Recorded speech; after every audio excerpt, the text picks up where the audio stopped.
ẹ̀yin ará Ìṣẹ́yìn ẹ máa retí adé o, ẹ máa retí adé o. ẹ̀yin ará Ògbómọ̀ṣọ́ ẹ máa retí adé o, ẹ máa retí adé o.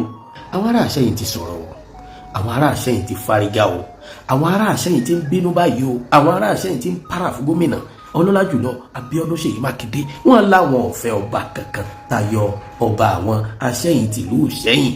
ẹ já gbọ́rọ̀ lẹ́nu wọn.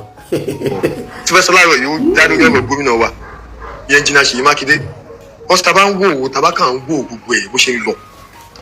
ìfinijọba ní àwọn ibi tó ti rọ́bà l'Ọ́yọ́ state báyìí ó jẹ́ ìkẹtẹ kẹ́yìn ó béèrè àwọn béèrè kọ̀ọ̀kan lọ́wọ́ gómìnà wa because ó ti ń tojú sí èmi báyìí èmi ò mọ èrè tó fẹ́ jẹ nípa pé ìlú tó ti rọ́bà ẹ̀ tún fọba ní ìjẹ àti ń gbọ́ wúnúwúnú káàkiri kí wọ́n fẹ́ fọ ọba mẹ́ta náà jẹ́ Ṣẹ́yìn bí àwọn IT wọ́n fẹ́ elevate wọn to kings.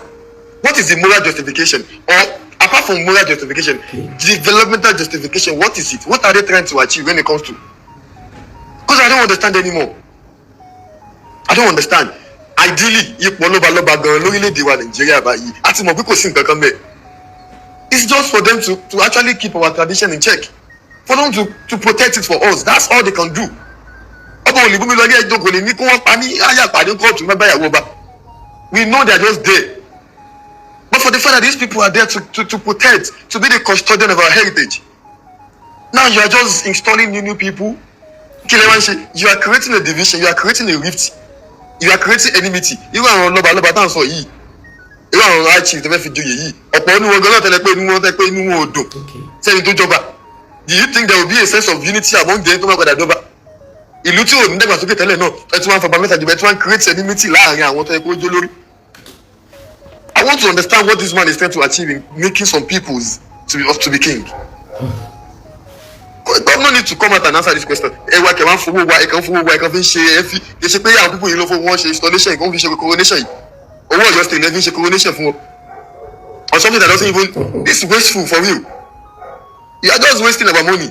We need to clear this thing at once. You are wasting our money. àwọn olóṣèlú, àwọn onípò, wọ́n ti sọ di yẹpẹrẹ.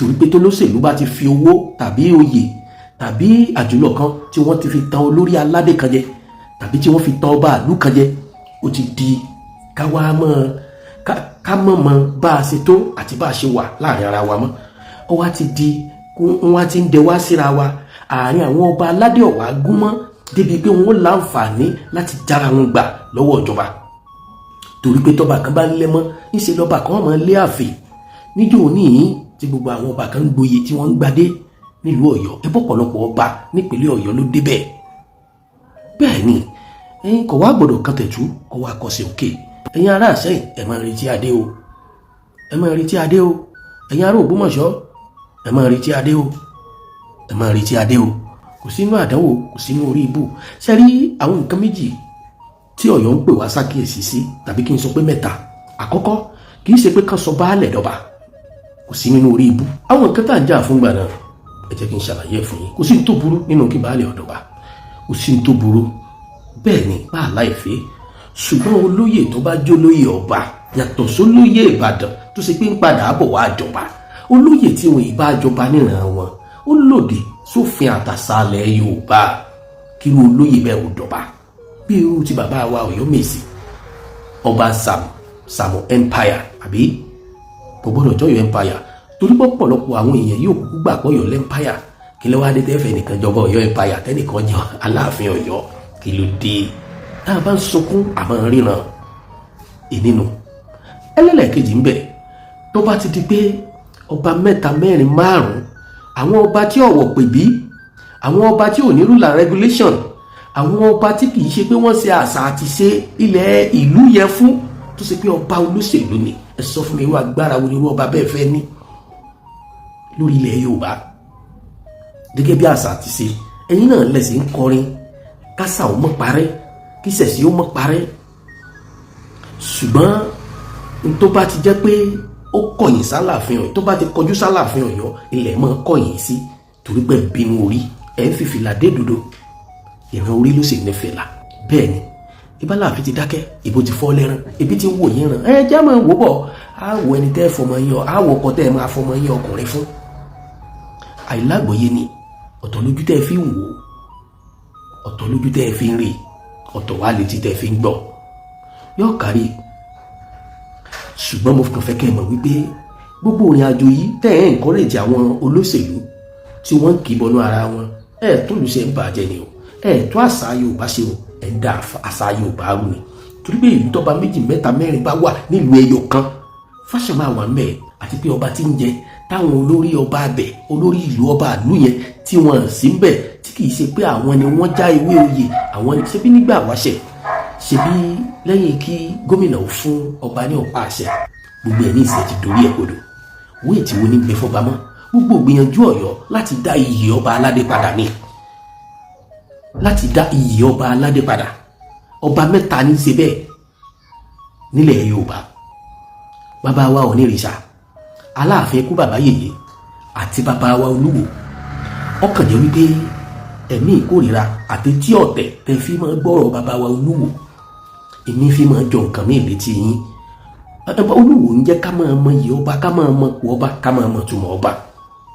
Tẹ́ ẹ bá fẹ́ ṣeré ọ̀tẹ̀ ẹ fẹ́ pọ́n ọba kan lé ṣùgbọ́n tẹ́ ẹ bá fẹ́ ṣeré ọ̀tẹ̀ lẹ́gbẹ̀ẹ́ bòmíì ẹ fẹ́ yẹ̀yẹ́ ọba kan sọ́ba àwọn wàá jókòó yọ̀ máa wò yín kẹ́ ẹ yẹ̀yẹ́ òun tàbí kẹ́ ẹ sọ òun ní pàǹtí. Ọba tó jẹ bí wọ́n ṣe jọba ọba tí wọ́n yàn lóye bí wọ́n ṣe yanba ṣérú ọba bẹ́ẹ̀ ò gbà kẹ́ ẹ sọ òun ní pàǹtí kẹ́ ẹ máa fi nulẹ̀.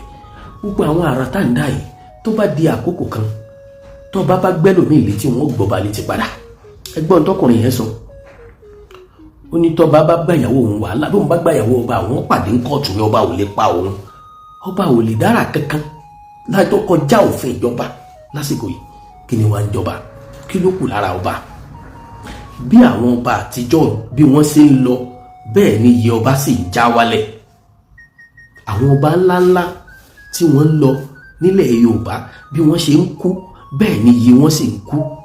Àwọn iyì yìí ni làwọn ọba kan fẹ́ máa dá padà nílẹ̀ Yorùbá táwọn á rí wọn bí ọ̀tá àràn Yorùbá.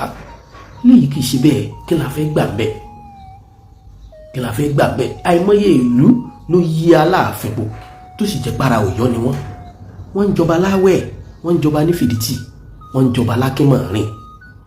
Báwọn aláhoró bá jọba bá aláìfi ìkọ́sábùkù ń bẹ̀ ṣèbí kálukú ọmọ ààyè rẹ̀ kálukú ọmọ ibi tó jọba lé lórí.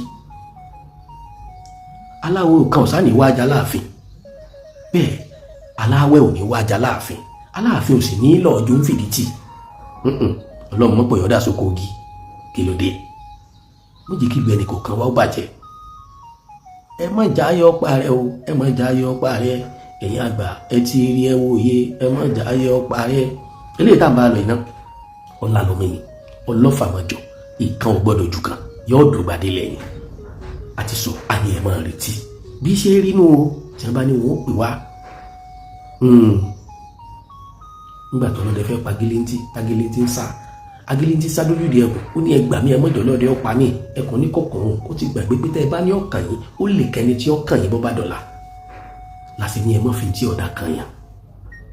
Nígbà wọn pa Agilintí tán wọn gba Agilintí délé wọn fa wọ rẹ̀ wọn fi rán ọfà fàrà tí wọn kọ́kọ́ tọ́ di ọkọ̀kọ́ ta ọfà ọmọ ẹkùn ní ọfà bá ṣètìlí yẹn ni ti ń kàn báyìí nínú tá a fi ní tá a bá ní ọ̀kàn wa tó bá wù ọ́ tó fi tí ọ̀tẹ̀ gbọ́ tó bá tún wù ọ́ ni o tó kọ́ dọ̀là ọ̀sẹ̀ èmi o Ọláyíwọlá Abíọ́lá gbogbo ẹ̀rọ tí ẹ fún ládé lọ́yọ̀ọ́ lèmi fọwọ́ sí o ṣùgbọ́n mi ó mọ̀ bí kò sí tí mo lè ṣe o ṣùgbọ́n kò sọ́yọ́ kan tó lè fara mọ́ kí wọ́n fi Ọ̀yọ́ mèsì jọba torí pé kọjọra wọn ìdánù ìṣèlú eégún ní gbowó lóde Òṣogbo atọ́kùn ní gbàdúdé Ọ̀yọ́ a kì í wáyé ká mọ̀ lárùn kan mọ́sùn mọ́tọ̀ ní tèkó ká bú ní bóòrò ní tẹ̀gbá ọ̀rọ̀ sísọ ń tolúyọ̀lé Ìlọrin ló ní Kùránì ká kó ní mọ́ra ń tọ̀yọ́lé ìlú Ìṣẹ́yìn ló ní kárí ní káyọ̀ wọn ni ẹ máa fi yókù kún.